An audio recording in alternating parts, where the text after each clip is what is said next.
अस्सलाम वालेकुम। आज हम बात करेंगे कॉब के बारे में। कॉब इसे लोकल लैंग्वेज में गारा भी कहा जाता है, लेकिन अगर हम उसमें गारा सिंपल मिट्टी और पानी को मिक्स कर दें तो उसे हम गारा कहते हैं।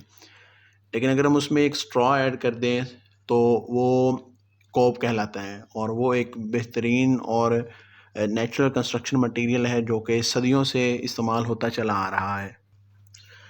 कॉब से दीवारें और घर बनाने का जो अमल है ये काफ़ी पुराना है, और सदियों से इसके तहत घर बनाए जा रहे हैं। मौजूदा दौर में कॉब बिल्डिंग के एसास सदियों पुराने हैं। कॉब मिट्टी, तूड़ी और पानी को मिक्स करने का एक मिक्सचर बनता है जिसे फ़ौरन दीवार की शक्ल में लगा दिया जाता है। इस मिक्सर की जो कंसिस्टेंसी होती है ना, वो थोड़ी-सी ज़्यादा होता है, वो सेमी सॉलिड स्टेट में होता है। अगर हम उसको एडोब ब्रिक्स के साथ कंपेयर करें, जिसमें उसमें वो ज़्यादा लिक्विड टाइप का होता है, लेकिन अगर कॉब की बात करें, थोड़ा-सा सेमी सॉलिड या सॉलिड टाइप का होता है। हमारे गाँव में और कई ऐसे इलाकों में जहाँ पे कंस्ट्रक्शन मटीरियल्स इतनी ब्रिक्स हैं या ईज़िली अवेलेबल नहीं है, तो वहाँ पे कॉब का इस्तेमाल बहुत ज़्यादा है और मोस्टली कॉब से ही कंस्ट्रक्शन की जाती है। स्ट्रक्चरली बात किया जाए तो कॉब 3 हिस्सों पर मुश्तमिल होता है: मिट्टी, तूड़ी और पानी। अब मिट्टी में 2 चीज़ें, मिट्टी में सैंड भी होता है और क्ले भी होता है। हमारा जो मिट्टी होती है उसमें 2 चीज़ों का मोस्टली मिक्सचर होता है। समटाइम्स उसमें ग्रेवल्स भी या छोटे-छोटे स्टोन्स भी होते हैं, लेकिन वो हम इग्नोर कर देते हैं। और मिट्टी में जो हमारा सैंड और क्ले होता है उसका डिफरेंट डिफरेंट फंक्शन है। सैंड जो होती है वो हमें कंप्रेसिव स्ट्रेंथ प्रोवाइड करती है, और स्ट्रॉ जो है वो हमें टेंसाइल स्ट्रेंथ प्रोवाइड करता है, और जो क्ले है वो एज ए बाइंडर एक्ट करता है। जो मेन कंपोनेंट है कॉब का वो सैंड है, और सैंड पूरी दुनिया में अपने टेम्परेचर रेगुलेशन की वजह से एक बहुत ही रिलायबल और साबितशुदा कंस्ट्रक्शन मटेरियल है। कॉब की बात करें तो कॉब से सिर्फ हम दीवारें बना सकते हैं, और कॉब का प्लास्टर बना के हम उससे फ्लोरिंग भी कर सकते हैं और प्लास्टरिंग भी कर सकते हैं। अगर हम मुआवजा करें, एक कन्वेंशनल जो घर बनता है वुडन का, या पाकिस्तान में तो वुडन का नहीं बनता, ईंट के घर का या सीमेंट प्लास्टर वाले घर का, और एक मिट्टी के घर का, तो हमें पता चलेगा कि जो मिट्टी के घर है वहाँ पे जो अगर आप गर्मी में रह रहे हैं तो as compare to conventional home अंदर गर्मी बहुत ज़्यादा कम होगी, क्योंकि मिट्टी की जो थर्मल इंसुलेशन है ना वो बहुत ज़्यादा है। आप अपना एक जो घर बंद करके जाते हैं, मिसाल के तौर पे आप कई दिनों के लिए कुछ कहीं जाते हैं, तो आपका जो कन्वेंशनल होम है सीमेंट का, उसमें आप अंदर वापस आते हैं तो आपको घुटन होती है, आपको सांस लेने में तकलीफ़ होती है, और एक पूरा एक ऐसे कह लें हबस का एनवायरनमेंट बना हुआ होता है। इसके बरक्स अगर हम कॉब की बात करते हैं, मिट्टी के घर की बात करते हैं, तो उसकी हमेशा उसको आप जितनी देर मर्ज़ी बंद रखें, उसमें अंदर वो साँस का प्रॉब्लम नहीं होगा, हबस नहीं बनेगी। ये इसकी वजह जो है वो थर्मल इंसुलेशन है अर्दन वॉल्स की, क्योंकि कॉब और मिट्टी की वॉल्स जो होती हैं ना वो बहुत ज़्यादा थिक होती हैं, और मिट्टी को आग भी नहीं लगती। मिट्टी फ्लड प्रूफ भी कह सकते हैं, और मिट्टी की जो थर्मल इंसुलेशन है ना वो बहुत ज़्यादा है, जो कॉब वॉल्स को और जितने भी अर्दन बिल्डिंग्स हैं, जितनी भी अर्दन वॉल्स हैं, उसको हाईली रिकमेंडेबल, और उनमें उसको कार्बन फुटप्रिंट्स हमारे कम करने में वो मदद प्रोवाइड करता है। This is the picture of a house जो कि हमने इधर लाहौर में कंस्ट्रक्ट किया था। आप देख सकते हैं इसकी जो वॉल्स हैं, इसकी वॉल्स की जो थिकनेस है ना वो बहुत ज़्यादा है। ये तकरीबन 18 से 24 इंच की वॉल्स होती हैं, और ये बेस पे आपकी इसकी थिकनेस ज़्यादा होती है, और एज़ जब आप ऊपर जाते जाते हैं तो उसकी थिकनेस कम हो जाती है। इसके लिए जौन जौन से आपको मटेरियल्स रिक्वायर्ड है वो आपको मैं पहले ही बता चुका हूँ। आपको मिट्टी चाहिए, सॉइल चाहिए, उसके अलावा आपको स्ट्रॉ चाहिए, और आपको थोड़ा-सा पानी चाहिए। मिट्टी की बात करें तो मिट्टी में 2, 3, 4 चीज़ें हैं जो कि आपने ज़हन में रखनी है।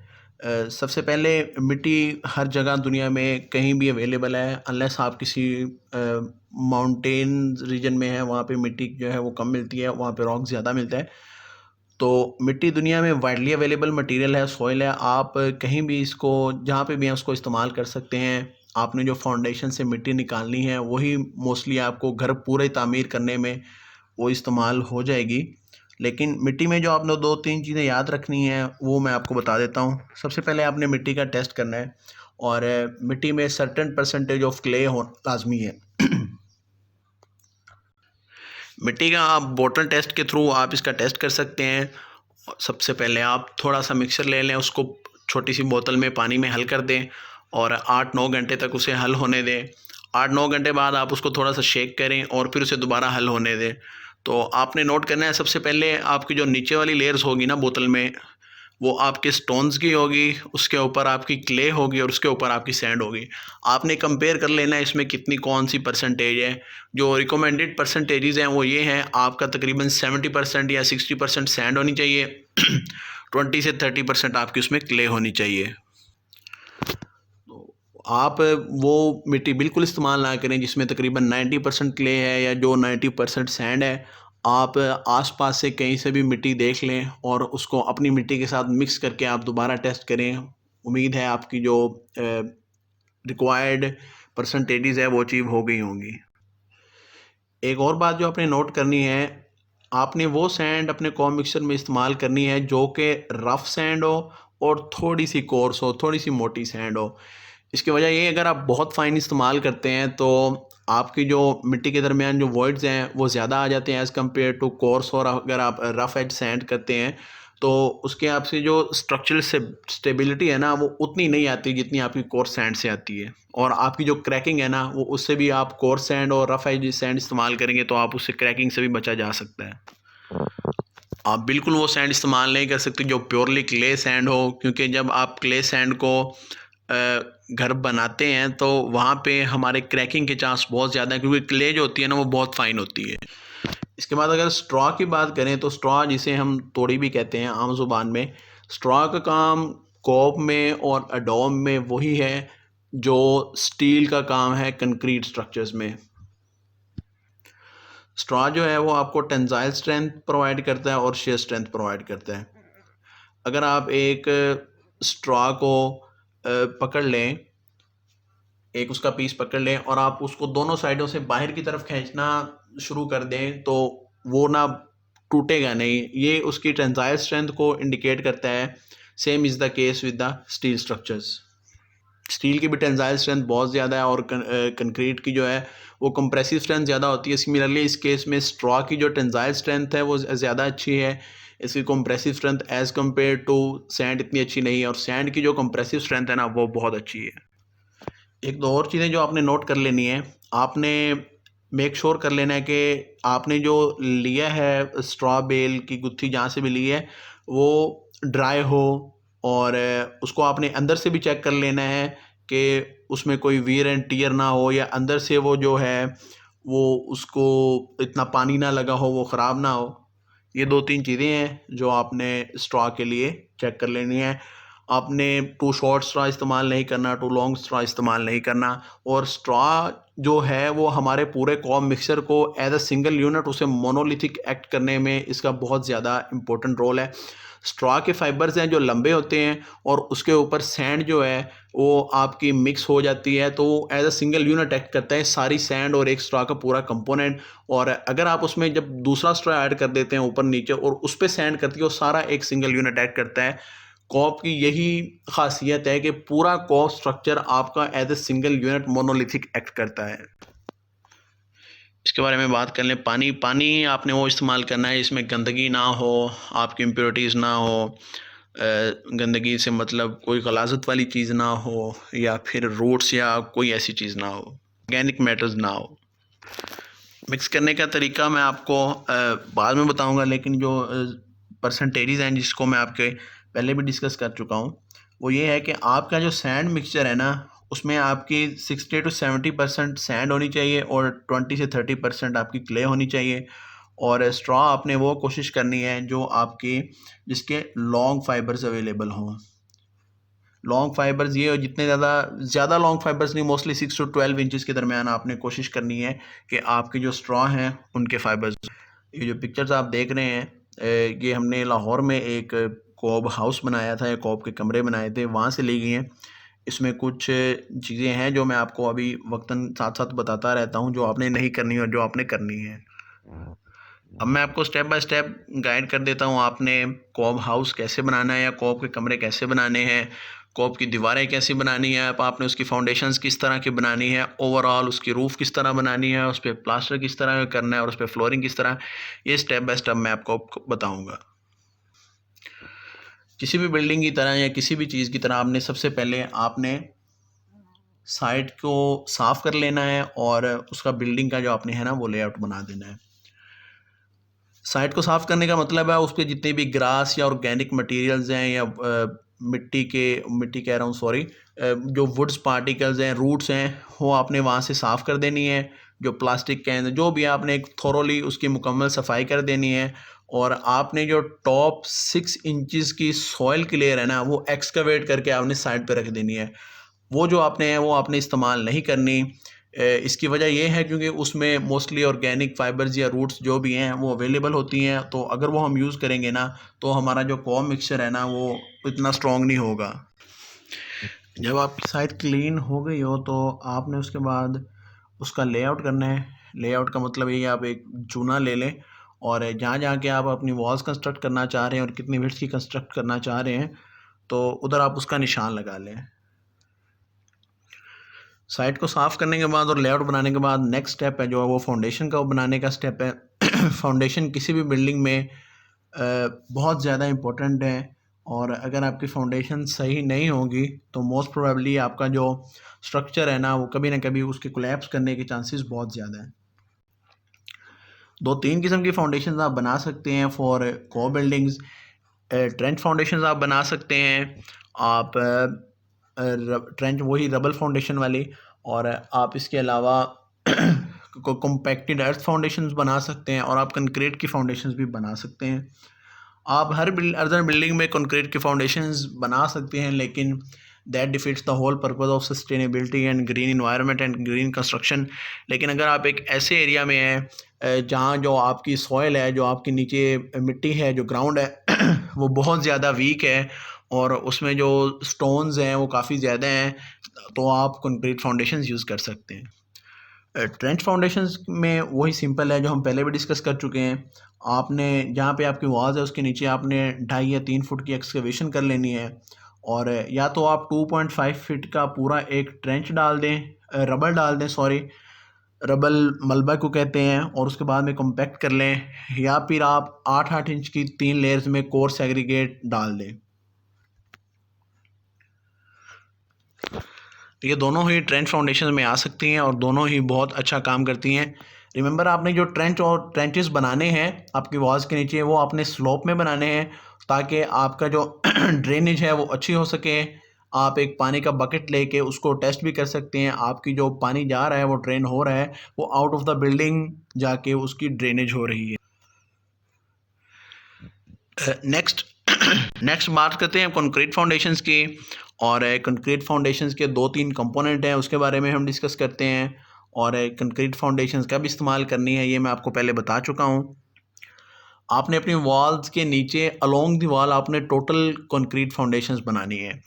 अब कंक्रीट फाउंडेशंस के 3 कंपोनेंट हैं। ये जो सबसे पहला जो डायरेक्टली ले करता है ग्राउंड पे, इसे फुटर कहते हैं। ये आपकी स्टेम वॉल है और ये ऊपर आपकी कॉब वॉल है, ठीक है। अब ये जो फुटर है इसकी डिटेल मैंने आपको नीचे दी हुई है, वो मैं आपको बता देता हूँ। इस पोर्शन को हम फुटर कहते हैं और ये जो आपका पोर्शन है ना वो डायरेक्टली ले करते हैं ग्राउंड पे। ये आपकी कोई भी आरसीसी स्लैब हो सकती है जिसमें कंक्रीट भी है और जिसमें स्टील भी है। ये जो ग्रीन आपको शो हो रहा है ये स्टील को इंडिकेट करने के लिए बनाया गया है। और ये आपकी आरसीसी स्लैब है सिंपल, जिसमें आप ये प्रॉपरली डिज़ाइन कोई स्ट्रक्चरल इंजीनियर कर सकता है। तो इसमें आपका स्टील कंपोनेंट है, स्टील का कंपोनेंट है और इसमें आपका कंक्रीट का कंपोनेंट है। ये एक अर्थ स्लैब सॉरी कह रहा हूँ, ये किसी भी स्लैब की तरह हो सकती है। आपका 2 लेयर्स भी हो सकती हैं स्टील की, आपकी 1 लेयर भी हो सकती है। ये एक प्रॉपर डिज़ाइंड आपकी आरसीसी फाउंडेशन है। इसके बाद जो ये वाला पोर्शन है ये पूरा आपका स्टेम वॉल है। ये भी आपकी आरसीसी वॉल है जो आपकी अलोंग दी कॉब वॉल, जहाँ जहाँ भी कॉब वॉल है उसके नीचे ये आएगी। और ये आपकी ग्राउंड लेवल से 1.5 फीट ऊपर है और तकरीबन ग्राउंड लेवल से नीचे भी 1 फुट या 1.5 फीट जो है वो नीचे है। इसके ऊपर आपने ये की टाइप अरेंजमेंट्स बनानी है ताकि आपकी जो कोब है ना, ऊपर ये कोब वाला है, वो आपकी अच्छी तरह इसके ऊपर फिटिंग हो सके। इसका आखिरी जो कंपोनेंट है वो रिइंफोर्समेंट है। रिइंफोर्समेंट जिसे हम स्टील भी कहते हैं, इसे आपने ज़रूर प्रोवाइड करना है। ये आपको टेंसाइल स्ट्रेंथ प्रोवाइड करता है। और ये जो आप देख रहे हैं ये आपकी फ्रेंच ड्रेन्स हैं। आपने परफोरेटेड जो ग्रेवल्स हैं उसको प्रोवाइड करनी है ताकि आपकी ड्रेनेज का सिस्टम है वो।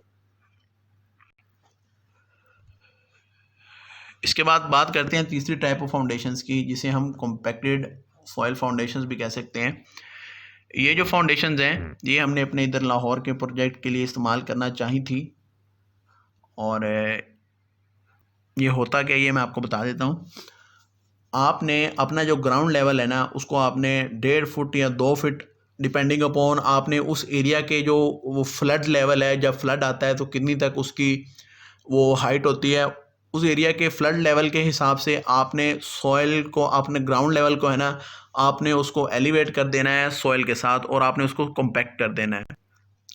जब आपने ग्राउंड को एलिवेट कर दिया है तो आपने उसको स्लोप में रखना है ताकि आपका जो पानी है वो आपकी बिल्डिंग से बाहर जाए।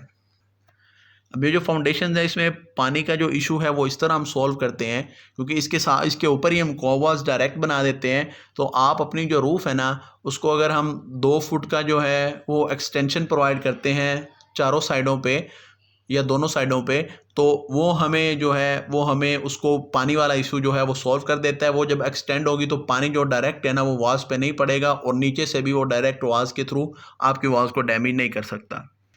जब आपने फाउंडेशंस बना ली तो उसके बाद आपका कॉब का मिक्सर बनाने का काम स्टार्ट हो जाता है। कॉब को मिक्स करने का तरीका क्या है, उसको आपने किस तरह मिक्स करना है, वो मैं अब आपको बताऊंगा। सबसे पहले आपने अपने जो कंपोनेंट्स हैं ना वो आपने अपनी साइट के साथ ही या साइट के ऊपर ही इकट्ठे कर लेने हैं। मिट्टी है, आपकी स्ट्रॉ है और जो आपका पानी का सिस्टम है। आपने एक टारपोलिन शीट ले लेनी है, वो आप अपनी साइट पे बिछा देनी है और उसके ऊपर आपने जो आप मिट्टी है और जो स्ट्रॉ है वो आपने इकट्ठे कर लेने हैं। आपने मिट्टी की एक तोड़ी बना लेनी है, मिट्टी का एक जो कहते हैं, और उसके ऊपर आपने अपनी जो तोड़ी है वो डाल देनी है और पानी के साथ साथ आपने उसको मिक्स कर देना है। पानी को मिक्स करने के साथ साथ आपने उसको पाँव से उसको गूंदना है। जिस तरह हम हाथ से आटा गूंदते हैं उसी तरह आपने पाँव के साथ उसको गूंदना है। इसी तरह आपका जो कॉब मिक्सचर है ना वो ज़्यादा अच्छा बनेगा, उसकी प्रॉपर जो है वो मिक्सिंग होगी स्ट्रॉ की सॉइल के साथ। और टारपोलिन शीट इसलिए भी चाहिए ताकि आपकी वेस्टेज मिनिमम से मिनिमम हो। अगर आप उसे ग्राउंड पे बिछाते हैं तो आपकी वेस्टेज है ना वो बहुत ज़्यादा हो सकती है, क्योंकि मिट्टी गर्म मौसम में वो सॉइल जो है वो आपकी ड्राई हो सकती है और ड्राई होने के साथ साथ जो उसका जो वो ख़त्म, ये समझ लें कोब आपका ख़त्म हो जाता है। ख़त्म होने से मुराद वो दोबारा मिट्टी बन जाती है, उसे आप फिर दोबारा पानी ऐड करेंगे और दोबारा उसमें स्ट्रॉ ऐड करेंगे तो इससे आपके साथ मुश्किलात पैदा हो सकती हैं। बेहतर ये आप एक टारपोलिन शीट लें, उसके ऊपर मिट्टी और स्ट्रॉ डाल दें और पाँव से उसे गूंथते जाएं। अब मैं कॉब मिक्सर की बात करूं तो आपने उसमें रफली आपने 3 पार्ट्स जो हैं वो आपने अपने सॉइल के ले लेने हैं और उसके ऊपर आपने कुछ स्प्रिंकलिंग ऑफ स्ट्रॉ कर देनी है और स्ट्रॉ ऐड कर देना और वाटर ऐड कर देना है। रिमेंबर आपका जो सॉइल मिक्सचर है, हम जिस तरह ऑलरेडी डिस्कस कर चुके हैं, उसमें 70% आपकी सैंड होनी चाहिए और 20% या 30% आपकी उसमें क्ले होनी चाहिए। जब आप कॉब मिक्सचर बना लेते हैं तो नेक्स्ट स्टेप है आप उसको कॉब वॉल्स बनाने का स्टेप है। अब अगर आपने कॉब मिक्सचर बना लिया है तो अब आपने उसको लगाना कैसे है और उससे आपने अपनी दीवार कैसे बनानी है। आपने अपनी अपनी लेआउट के मुताबिक जहां आपकी कॉब वॉल्स आ रही हैं वहां पे आपने उनको अपने मिक्सर को लगा देना है। अब कॉब वॉल्स को बनाते हुए 3-4 चीज़ें हैं जो आपने ख्याल रखनी है, जो मेन चीज़ें हैं। क्योंकि कॉब वॉल एक सॉलिड मिक्सर है या सेमी सॉलिड टाइप मिक्सर है, तो आपने उसको लगा देना है। जिस शेप में आपने उसको रखना है उसके साथ उसको ट्रिम कर देना है और बाकी आपने उसको उसके साथ लगाते जाना है। आपकी बेस पे जो कॉब वॉल्स हैं वो ज़्यादा मोटी होती हैं, थिक होती हैं, और जैसे जैसे हम ऊपर जाते जाते हैं तो उसकी थिकनेस जो है वो कम होती जाती है। सबसे इम्पोर्टेंट बात जो कॉब वॉल्स को बनाते हुए आपने याद में रखनी है वो ये है, कॉब वॉल्स को लेयर्स की शक्ल में बनाया जाता है। आप इधर देख सकते हैं, एक इसकी ये लेयर है, एक इसकी ये लेयर है, एक इसकी ये लेयर है, और चौथी इसकी ये लेयर है। लेयर से मुराद क्या है? लेयर ये है कि आप जितना भी एक दिन में बना सकते हैं उतना बना लें उसको। आपने इसको अलोंग दी जो लेंथ है वो आपने इसको इस तरह बनाना है, आपने उसको हाइट वाइज नहीं कंस्ट्रक्ट करना, आपने उसको इसकी विड्थ या लेंथ वाइज आपने उसको बनाना है। और एक दिन में जितना आपसे बन सकता है आपने बना लेना है लेंथ वाइज, और उसको आपने उसको रात को ड्राई होने देना है, और अगले दिन आपने उसको वहाँ से स्टार्ट कर देना है। रिमेंबर, जब आप लेयर किसी दिन का काम फिनिश कर रहे हो तो आप उसमें जो की टाइप अरेंजमेंट्स हैं वो लाजमी बना दें, ताकि उसका अगली लेयर के साथ है जो मिक्सिंग है, जो इंटरलॉकिंग है, वो अच्छी हो सके। इसका जो ड्राई होने का स्टेप है ना, वही है जो कॉब वॉल्स को बनाने में बहुत ज़्यादा टाइम लेता है। आपने एक लेयर से ऊपर जब अगली लेयर होनी है तो आपने उसको एक रात ज़रूर ड्राई होने देना है। अगर ड्राई नहीं होने देंगे तो वो स्लम्प कर सकती है, वो गिर सकती है। जब तक नीचे वाली लेयर मजबूत नहीं होगी वो ऊपर वाली लेयर का जो है वज़न वो बर्दाश्त नहीं कर सकेगी। तो इसका जनरल स्टेप वही है, जब आपने एक लेयर बना ली है, जितना आपने शाम तक काम किया वो कर लें, उसको रात तक ड्राई होने दें रात को, और सुबह आके आप अपनी अगली लेयर बना लें। इसके बाद विंडोज़, वेंटिलेटर और डोर फ्रेम किस तरह लगाने हैं।